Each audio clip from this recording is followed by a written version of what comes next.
Sociologists also refer to the McDonaldization of society, which means that our world has become much more robot-like than it used to be. People have the same experience no matter where they go.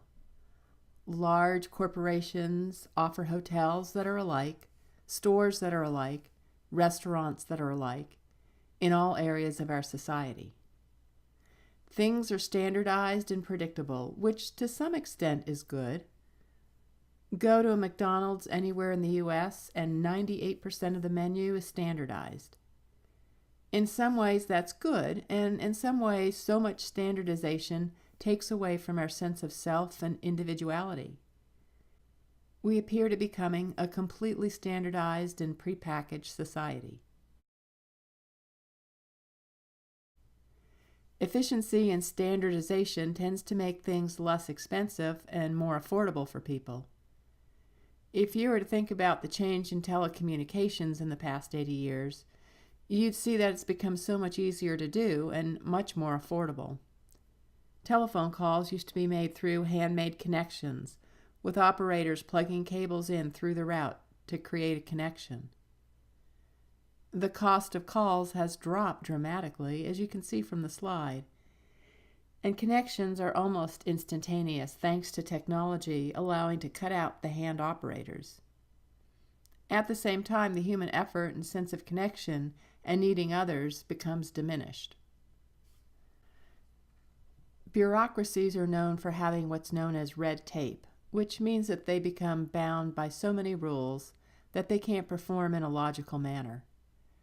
And when workers are bound by so many rules and perceived only in terms of following rules and their functions, then they begin to feel more like objects than like people and experience what is known as bureaucratic alienation. As a response to that alienation, workers will form primary groups and give each other kudos and positive feedback on jobs well done. The Peter Principle refers to the idea that successful workers tend to move up the hierarchical ladder, but then their rise upward stops when they reach a level where they cannot competently do their jobs anymore. It's the idea that people rise to the level of their incompetence. Many of us will enter the workforce and be a part of some sort of bureaucracy, even if it's not a large corporate or government entity.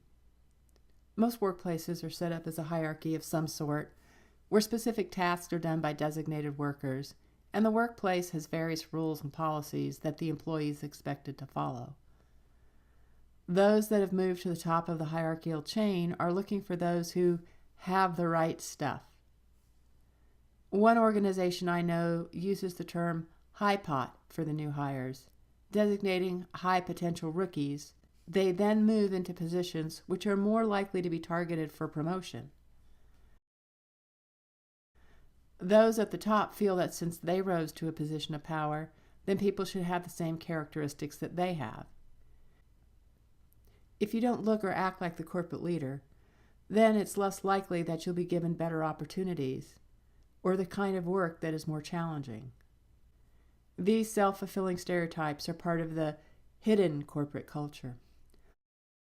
Often the lack of opportunity stifles those people that don't receive them, and that contributes to the self-fulfilling prophecy.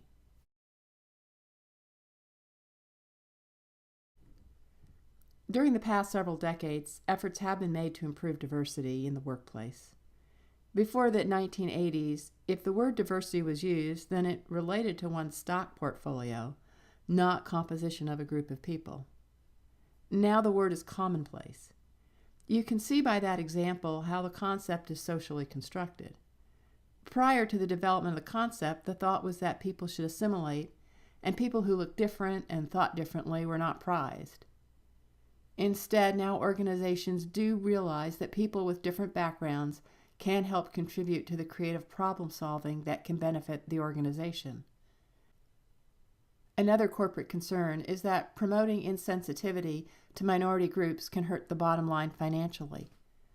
The text gives the example of Coors and its diversity efforts, which according to the author was prompted by one of the Coors brothers giving a racially charged speech. A boycott of their products resulted, and the Corps then made efforts to increase diversity in a number of areas. They worked on diversity issues for both employee policies and public relation efforts. Diversity efforts started in the 1980s, and by the 1990s, most businesses were considering how diversity could improve working conditions and improve the bottom line, as well as assure that talented employees were not being overlooked. During the past decade, efforts to increase diversity have improved as researchers have learned about what works and what efforts do not achieve the goals of diversity. Many organizations have programs where upper-level employees are to mentor several subordinates in order to assure that they are identifying key talent within the organization. We're moving towards what's known as a maximum security society. Computers now can scan for facial recognition points and identify people based on information stored in government as well as private databases.